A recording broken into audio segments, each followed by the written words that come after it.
The creator বা নির্মাতা। তো এই সিনেমাটা নিয়ে আমরা এখন কথা বলবো। তো এই সিনেমাটা ইউনাইটেড স্টেটসে খুব ভালো একটা রিভিউ পায়নি, ক্রিটিক্সরাও বাজে রিভিউ দিয়েছিল। এবার কেন ভালো রিভিউ পায়নি স্টিল আমি কথা বলছি, সব কিছু নিয়ে কথা হবে। তো হাই আমি Dhruv, welcome to the reviews, let's start.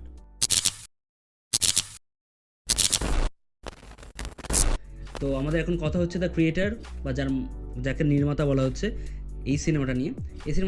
এই সিনেমাটার কিছু ফান ফ্যাক্টস বলি এবং তারপর আলোচনায় ঢুকবো কী নিয়ে, মানে কী বলা হচ্ছে না বলা হচ্ছে খুঁটিনাটি নিয়ে। তো এই সিনেমাটা শ্যুট করা হয়েছে মাত্র $80,000, আর এর যেটা দিয়ে শ্যুট করা হয়েছে সেটা হচ্ছে যে সোনি FX3 ক্যামেরা দিয়ে মাত্র $4,000। এবার যদি একটা এক্সাম্পল দিই, যে কোনো সিনেমা, বড় বড় সিনেমা ডিউন থেকে শুরু করে সাইফাই সিনেমা $18,000 বা $20,000 বা $15,000 ক্যামেরা দিয়ে শ্যুট করা হয়। অ্যারিড, স্টুডিও XT এই ধরনের ক্যামেরা দিয়ে, খুবই দামি দামি ক্যামেরা। সেই জায়গা থেকে এই সিনেমাটা দেখাচ্ছে যে FX3 দিয়েও কিন্তু একটা সাইফাই সিনেমা পুরোপুরি ইন্ডিপেন্ডেন্ট ওয়ে স্টাইলের শ্যুট করা যেতে পারে এবং সেই সিনেমার আউটকামও কিন্তু খুব ভালো হতে পারে। এই সিনেমাটা প্রথমে শর্টগুলো সব নেওয়া হয়েছিল নানা রকম জায়গাতে, থাইল্যান্ড থেকে শুরু করে নানা রকম রিয়েল প্লেসে, এবং তারপর ডিরেক্টর ওর ওপর CGI কাজ করতে বলে। তো এই সিনেমাটাতে ক্রিয়েটারের টোটাল বাজেট হচ্ছে $80 মিলিয়ন। আমি একটু আগে ভুল বললাম, 80,000 না, $80 মিলিয়ন। স্টিল একটা ভালো মার্ভেলের বই দেখুন বা যে কোনো সাইফাই মুভি তৈরি করতে গেলে এর ডবল বা ট্রিপল খরচা হয়। স্টিল এই সিনেমাটা কিন্তু ডেলিভার করছে নিজের ভিজুয়াল স্পেকটিকলসগুলো, এবং তার সাথে খুব ন্যাচারাল লাগে যেভাবে ওয়ার্ল্ডটা তৈরি করেছে সাইফাইয়ের, সেই ওয়ার্ল্ডটার সাথে যে নর্মাল আমাদের রিয়েলিস্টিক ওয়ার্ল্ডটা খুব ভালোভাবে ব্লেন্ড হয়েছে। এবার এই সিনেমাটা খারাপ রিভিউ, ভালো রিভিউ এবং ফিলোসফিক্যাল পয়েন্টগুলো নিয়ে কথা বলতে চাই। তো সিনেমার যদি স্টোরিটাকে আমি ছোট করে বলি, তো এখানে জশুয়া বলে একটা ক্যারেক্টার আছে যেটা জন ডেভিড ওয়াশিংটন প্লে করেছে, ড্যানজেল ওয়াশিংটনের ছেলে। তো সে হচ্ছে ইউএসএর একটা এজেন্ট যে গিয়েছে আমাদের এই, প্রথমে বলি, ইউএসএ এবং পুরো পৃথিবী AI নিয়ে কাজ করছিল, এবং AI নিয়ে তারা মেডিকেল সায়েন্স থেকে শুরু করে সব জায়গায় ইউজ করছিল। এবার সাডেনলি AIয়ের একটা ভুলের জন্য লস অ্যাঞ্জেলেসে একটা নিউক ডেটোনেট হয়ে যায়, এবং তারপর ওখানে সব লোক মারা যায় এবং ওই জায়গাটা হ্যাজার্ডাস হয়ে যায়। এবং তারপর ইউনাইটেড স্টেটস AIয়ের এগেনস্টে একটা ওয়ার স্টার্ট করে দেয়, এবং এই ওয়ারটা স্টার্ট করে। এবার AI তখনও, মানে ওরা পুরো পৃথিবীর কাছে রিকোয়েস্ট করে যে AI নিয়ে যেন আর কোনো কাজ না করা হয়, কিন্তু বলা হচ্ছে নিউ এশিয়া, মানে টোটাল এশিয়ান কান্ট্রিগুলোকে মানে সামগ্রিকভাবে মেটাফারে বলা হচ্ছে যে তাদেরকেও বারণ করা হয়, কিন্তু নিউ এশিয়া কিন্তু বন্ধ করে না AI নিয়ে কাজ করা, এবং তারা মানুষের মতো AIকে সিমুলেন্সদেরকেও দেখতে থাকে। এবার তিনটে জিনিস আছে বুঝতে হবে, মানুষ মানে আমরা, সিমুলেন্স মানে আমাদের মধ্যে দেখতে কিন্তু অ্যাকচুয়ালি রোবট, আর পিওর রোবট মানে আপনি দেখে বুঝতে পারবেন যে তারা রোবটের মধ্যে স্ট্রাকচার, এবং তাদের ইন্টারনালাইজ করা হচ্ছে একটা আর্টিফিশিয়াল ইন্টেলিজেন্স দিয়ে, মানে সেটা থ্রুতেই সেটা চলছে। এবার যে জিনিসটা হচ্ছে যে এই আমাদের নিউ এশিয়ার যে কথা বলছি, এই নিউ এশিয়াতে কিন্তু এই সব মানুষের সাথে এই যে AI মানে সিমুলেন্সগুলো বা রোবটগুলো একবারে ঘুলমিল গেছে, মানে আমাদের সাথেই আছে, আমাদের সাথেই খাওয়া দাওয়া করছে। কেউ মঙ্ক হয়েছে, কেউ চাষি হয়েছে, কেউ পুলিশ হয়েছে, যেমন মানুষ যে কাজকর্মগুলো করে তাদের সাথেই মিলেমিশে আছে। এবার USA তাই জন্য ইউনাইটেড স্টেটস, এবং ইউনাইটেড স্টেটস শুধু বোঝানো হচ্ছে না, এখানে টোটাল ইউরোপিয়ান ন্যাশনগুলো যারা কলোনিয়াইজেশন এবং ইম্পেরিয়াল পাওয়ার তাদেরকে বোঝানো হচ্ছে, তারা এই নিউ এশিয়ার ওপর এবং AI বেসগুলোর উপর অ্যাটাক করছে। তো এই হচ্ছে সিনেমার মূল ফান্ডাটাই। এবার তারপর কি ওরা সবকটা AI বেসগুলোকে ধ্বংস করতে পারবে নাকি, এবং সেইখান থেকে নির্মাতা বা ক্রিয়েটার বলে একজন আছে যেই AIগুলোকে তৈরি করেছে, যেইগুলোকে ডেভেলপ করেছে, এবং সে লাস্ট থেকে একটা ডেভেলপ করে অ্যালফি বলে একটা সুপার পাওয়ারফুল মেশিনকে, যার কাজ হবে নোম্যাড বলে ইউএসের যে একটা বিরাট বড় বম্বার টাইপের ঘুরে বেড়ায়, যে AI বেসগুলো যেগুলো আছে সেগুলোতে বম্ব করে সেটাকে ধ্বংস করা। এবং এই আলফা বা অ্যালফির কাছে পাওয়ার আছে ওই যে কোনো ইলেকট্রনিক জিনিসগুলোকে কন্ট্রোল করা। তো খানিকটা এই যে মেটাফরটা, সেটা আপনারা বুঝতে পারছেন, এই মেটাফরটাকে বোঝানো হচ্ছে যে কেউ একজন মাসিয়া আসবে এবং ফ্রিডম দেওয়া হবে। এবার মানুষের ক্ষেত্রে এরকম মাসিয়াকে কে এসছে, আমাদের ক্ষেত্রে লর্ড রাম বলতে পারি, আমরা মাসিয়ার ক্ষেত্রে মোহাম্মদ বলতে পারি, মুসা বলতে পারি, আমরা অ্যাব্রাহাম বলতে পারি, আমরা জেসাসকে বলতে পারি। তো এই ধরনের মাসিয়ারা আছে এবং মানুষকে পরিত্রাণ দেওয়া হয়। এই মেশিন ওয়ার্ল্ডে বা এই সিমুলেন্সদের ওয়ার্ল্ডে কিন্তু মাসিয়া হচ্ছে অ্যালফি নামের এই বাচ্চা মেয়েটা, তাকে দেখানো হচ্ছে যে সেই ওদেরকে ফ্রিডম দেওয়া হবে। এখানে অনেক রেফারেন্স আছে, জশুয়া যে নামটা সেটা কিন্তু ইয়েশু মানে হিব্রুতে বলা হয় যিশুকে, বা আবার এই কম্বিনেশনটা যে যিশু কার পুত্র ছিল, গড আর হিউম্যানের। এখানে তো অ্যালফি যে কার পুত্র, মায়া আর জশুয়ার পুত্র, দুটি হিউম্যান, কিন্তু এদের যে মানে ভ্রূণ থেকে, মানে মায়ার যে ভ্রূণ থেকে যে এই বাচ্চারা নষ্ট হয়ে যায় সেটাকে স্ক্যান করেই কিন্তু অ্যালফিকে মানে তৈরি করা হয়েছে। তাহলে অ্যালফি কিন্তু মানুষ আর মেশিনের দুটো কম্বাইনের একটা প্রোডাক্ট, এবং খুবই ইউনিক, ডিফারেন্ট, মানুষ বোঝে না এরকম একটা প্রোডাক্ট। এবার সিনেমাতে সবথেকে বড় কোয়েশ্চেন হচ্ছে যে এই এআই বা এই সিমুলেন্স এরা কি আদৌ মানুষ? এদের কি আদৌ কোনো সেন্সেশন আছে? ওয়েস্টার্ন ওয়ার্ল্ড বলছে না, এদের সেন্সেশন নেই, এদেরকে স্লেভারি করাও, কারণ ওরা সারা জীবন স্লেভারিতে বিশ্বাস করে, ওরা কালো মানুষকে দিয়ে স্লেভারি করিয়ে এসছে, ওদের সারা জীবন একটা সুপ্রিমেসির ব্যাপার থাকে। এবং ওয়েস্টার্ন ফিলোসফিও আউটওয়ার্ডলি, সেদিকে ইস্টার্ন ফিলোসফি সারা জীবন ইনওয়ার্ডলি, আমরা ভেতরের দিকে ঝাঁকি এবং আমাদের সবাইকে নিয়ে, সব জিনিসকে নিয়ে স্বতন্ত্রভাবে একটা মানে সোসাইটি গড়ার সারা জীবনই চিন্তা থাকে। এই কারণেতেই এআইকে বা তাদেরকে দিয়ে মঙ্ক বানানো হচ্ছে, রোবটকে দিয়ে মঙ্ক বানানো হচ্ছে, তাদেরকে দিয়ে চাষি বানানো হচ্ছে। এবং এখানে একটা রিভল্ট দেখানো হচ্ছে ভিয়েতনামের ওয়ারের ব্যাপারে। যারা আপনারা জানেন যে ভিয়েতনামের ওপর আর ইরাকের ওপর কীভাবে ইউএসএ মানে বিনা কারণে অ্যাসল্ট করেছিল, জাস্ট একটা ফালতু কারণ দিয়ে, এবং তারপর দুটো দেশকে পুরো বরবাদ করে দিয়েছিল। বিশেষ করে ভিয়েতনামের যুদ্ধ তো খুবই ফেমাস, এবং তারপর আমরা জানতে পারি ভিয়েতনামের চাষিরা কীভাবে রেজিস্ট করেছিল এটা। এইখানেও আমরা সেরকমই কিছু দেখছি যে এইখানেতে ইউএস একটা ইম্পেরিয়াল পাওয়ার যে অ্যাট্যাক করছে সাধারণ মানুষকে, ওখানে চাষিকে, ওখানে যারা যারা বাস করে বাচ্চা থেকে বুড়ো সবারই ওপরই। এবং সেখানে তো একটা ব্লাড থার্স্টি নেচার আছে ইউএস মিলিটারির মধ্যে। এবং সেইখান থেকে এই মানুষ এবং এআই এরা কি এই সিমুলেন্স এরা কি সমন্বয়ে তার থেকে পরিত্রাণ পাবে কি পাবে না, এই সিনেমাটা সেই জায়গাতেই এক্সপ্লোর করছে। এবার এই সিনেমার অনেক কিছু লজিক্যাল ফ্ল আছে। সায়েন্টিফিক সিনেমা, যে কোনো সায়েন্স ফিকশনে থাকে দু ধরনের সায়েন্স ফিকশন হয়। একটা হার্ড সায়েন্স ফিকশন, মানে ওটা 3 বডি প্রবলেম টাইপের, যারা নভেলটা পড়েছেন তারা জানেন।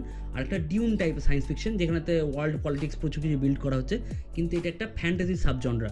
ফ্যান্টাসি সাবজনের মধ্যে মানে একটা সত্যি কথা, সায়েন্স মানে আর্থার সি ক্লার্কের একটা কথা আছে যে সায়েন্স যখন খুব বেশি, মানে আমরা যদি মিনিমাম 1500, 2000 বা 2500 বছর ফিউচারে দেখি, সায়েন্সটা এতটাই উন্নত হয়ে যাবে যে যেটাকে ম্যাজিক মনে হবে।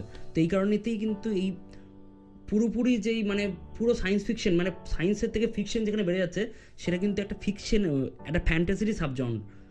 আর হার্ড সায়েন্স ফিকশন কিন্তু এই সিনেমাটাও যাচ্ছে না। এখানে মেটাফর হিসেবে সায়েন্সের কয়েকটা জায়গায় ইউজ করা হচ্ছে, প্লট ডিভাইস হিসেবে, যেমন এআইকে, যেমন নোম্যাড বলে এয়ারক্রাফটটাকে। এই নোম্যাড এয়ারক্রাফটটা সত্যি করে ইউএসের কাছে একটা দেখবেন B-22 বলে বম্বার এয়ারক্রাফট আছে, সেটাকেই রেপ্লিকা হিসেবে বানানো হয়েছে।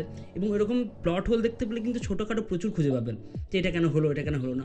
কিন্তু সব থেকে বড় বড় কয়েকটা কোয়েশ্চেন এখানেতে এই সিনেমাটা তুলে ধরছে, এবং সেই কারণে আমার খুব ভালো লেগেছে। এক তো হচ্ছে যে ওয়েস্টার্ন ওয়ার্ল্ড যাকে খারাপ ভাবে সেই খারাপ, এটা ওরা সবারই সামনে প্রমাণ করতে চায়।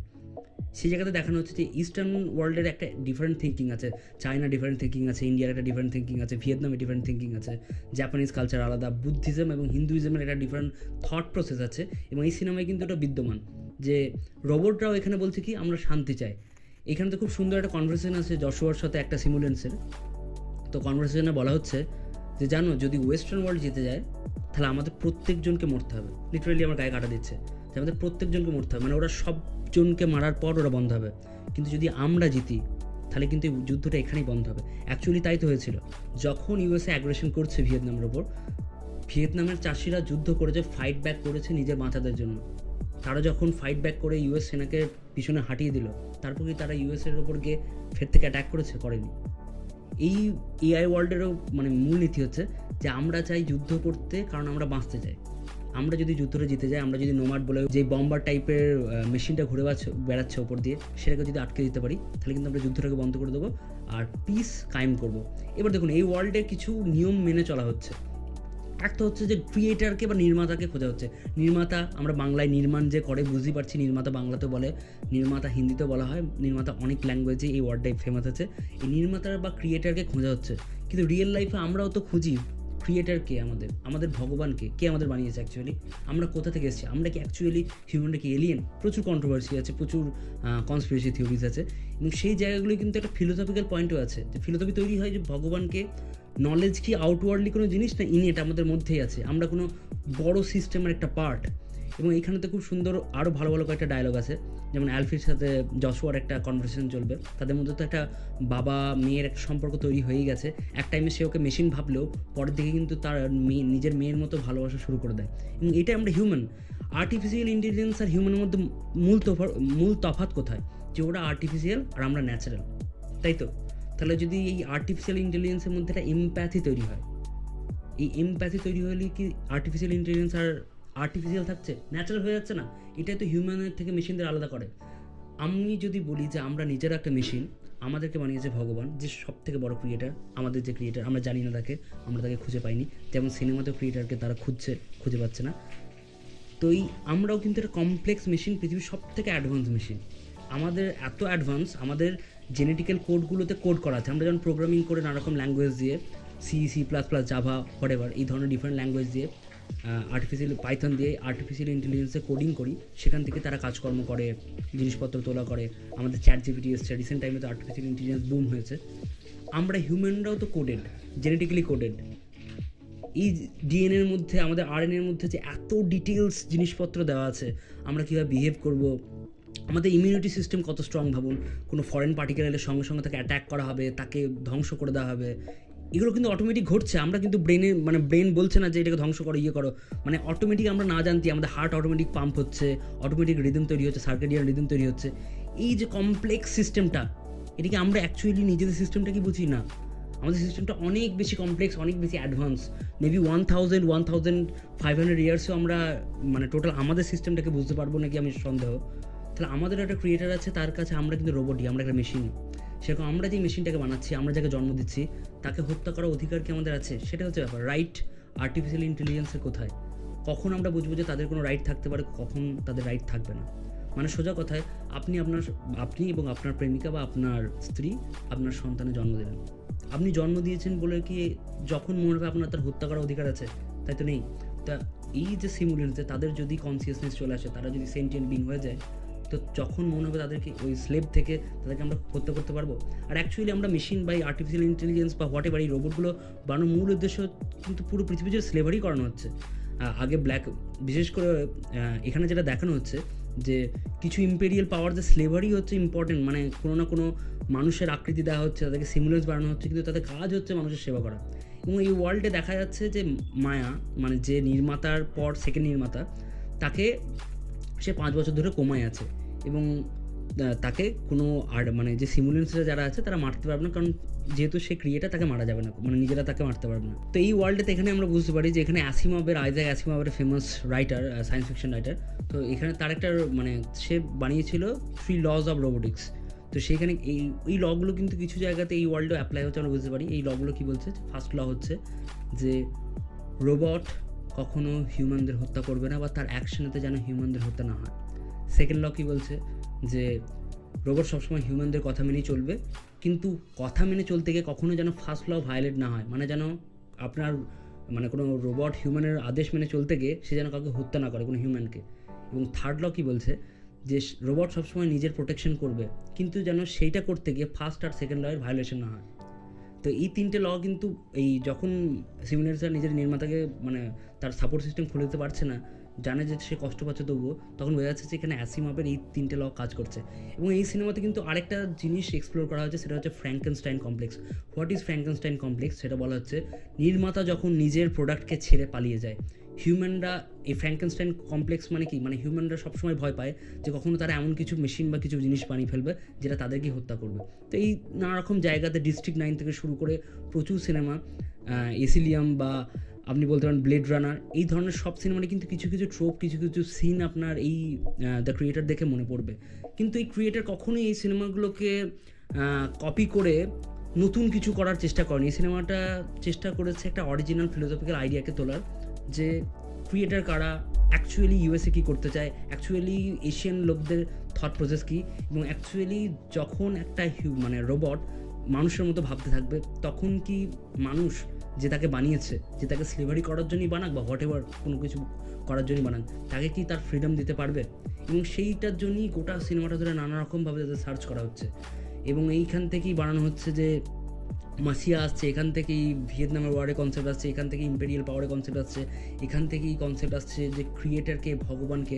এবং এখানে তো ভগবানের কথা বললে আমার সবসময় একটা কথা বলতে মনেই হয়, সেটা হচ্ছে কমিক বুক রাইটার অ্যালান মুরের কথা, যে ভগবান ডেফিনেশনটা কী? ভগবান ডেফিনেশন মানে আমি এটা বলতে পারি, যদি পিঁপড়েরা কোনো দিন কথা বলতে শিখে যায়, তাহলে সাপোজ আমাদের কাছে বারবার পুজো করছে, আমাদেরকে চাইছে যে কিছু খাবার দাও, আমাদেরকে প্লিজ বাঁচাও, তোমরা তো বৃহৎ বড়, তোমরা তো বৃহৎ সাইজের, তোমরা আমাদের দেবতা, এরকম যদি মনে করুন সারাক্ষণ করতে থাকে, এবং আমরা কয়েকটা চিনির দানা পিঁপড়েগুলোকে দিয়ে দিলাম, তাহলে তাদের কাছে কি আমরা ভগবান?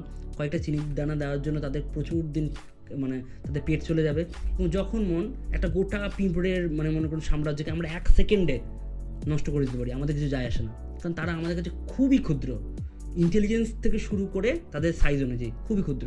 তো যখন পাওয়ারের ডিফারেন্স এতটাই হয়, যখন আনইম্যাজিনেবল ম্যাজিক্যাল লাগে, তখন কিন্তু যে মানে ওপরের সাইডে আছে, মানে যাকে আমরা ভাবছি যে বিভৎস পাওয়ারফুল, মানে আমরা যেমন পিঁপড়েদের কাছে, আমরা তখন ভগবান হিসেবেই তার সামনে দেখাবো।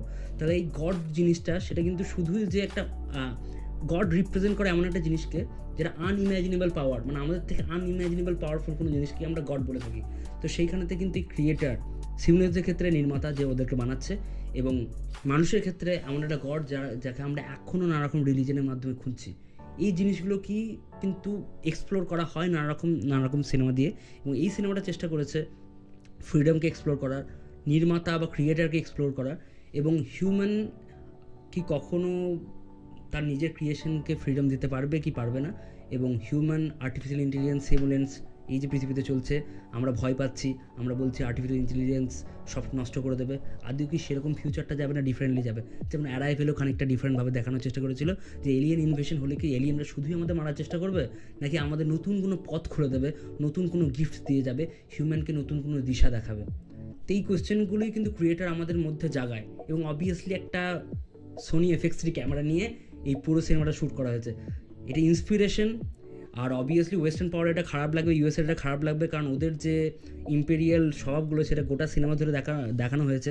অবভিয়াসলি বিরক্তি হওয়ারই ব্যাপার, তারা বিশ্বাস করতে পারছে না যে আমাদের দেশ এসব করেছে, কারণ দেশের প্রতি একটা ন্যাশনালিস্টিক অ্যাটিটিউড প্রত্যেকটা দেশের লোকের থাকে, আমাদের দেশেরও আছে। নিশ্চয়ই আমাদের দেশের যদি কখনো কোনো বর্বরতা আমরা জানতে পাই, কখনই আমরা সাপোর্ট করবো না, সেরকম প্রত্যেকটা দেশেরই থাকে। তাই ইউএসএ থেকে নেগেটিভ রিভিউ এটা ইজিলি ছিল, এবং ক্রিয়েটার কোনো জায়গাতেই ভিজুয়াল ইফেক্টস ছাড়া নমিনেশনও ছিল না, এবং খুবই বাজে রিভিউ ওটার কারণে এসছে। তবু আমি বলবো রিভিউ না দেখে প্লিজ আপনি সিনেমাটাকে এমনি দেখতে যান, পিওর সায়েন্স ফিকশনের যান, মানে হয়ে দেখতে যেন না যে এত প্লট হল, এত এই প্লট হল, ওই প্লট হল, মেটাফর হিসেবে নিন, এবং ওর মেন ফিলোসফিক্যাল আইডিয়া যেটা এক্সপ্লোর করছে। কারণ সায়েন্স ফিকশন আর ডিস্টোপিয়ান স্পেকুলেটিভ থ্রিলার, স্পেকুলেটিভ নভেলের মূল উদ্দেশ্য হচ্ছে হয় স্যাটায়ার করা, নয় কোয়েশ্চেন করা, কোনো ফিলোসফিক্যাল থিমকে খুঁজে বার করা, সেটাই মূল উদ্দেশ্য সায়েন্স ফিকশন হয়ে থাকে। তো এটাই ছিল আমার দ্য ক্রিয়েটার সিনেমা নিয়ে যা বলার সেটাই, এবং ক্রিয়েটার যা যা এক্সপ্লোর করছে তা নিয়ে। যদি আপনি ক্রিয়েটার দেখে থাকেন তাহলে আপনার কেমন লেগেছে সেটা কমেন্টে জানিয়ে, আর যদি ভিডিওটা ভালো লাগে বা আমাদের এই ধরনের ভিডিও আপনার ভালো লাগে তাহলে প্লিজ সেটাও কমেন্টে জানিয়ে, আর চ্যানেলটা সাবস্ক্রাইব করতে ভুলবেন না, আর লাইক শেয়ার কমেন্ট তো চাই। Thank you.